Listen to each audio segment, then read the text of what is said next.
அது எஸ்ஐஆர் என்பது தேவையில்லாத ஒன்று. அது தேவையில்லாத ஒரு விஷயம்னு வச்சுங்களேன். அது எதுக்குன்னு தெரியல. நான் நேற்று கூட ஒரு இடத்துல பேசும்போது சொன்னேன், இப்போ உங்களுக்கு காட்டிடுறேனே, இது ஆதார் கார்டு சரியா?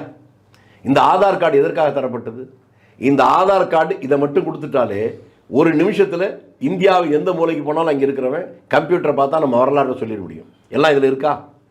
இது இருக்கிற போது அப்புறம் எதுக்கு எஸ்ஐஆர்? இன்னொன்று எதுக்கு சொல்லுங்க? தேவையில்லை.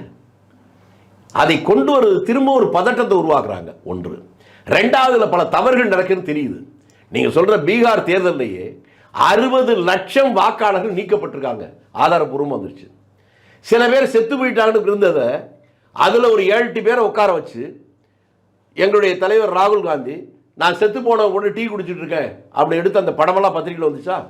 ஆக அதில் எவ்வளவு பெரிய தவறுகள் நடந்திருக்கிறது என்பதற்கு இதுவே உதாரணம்.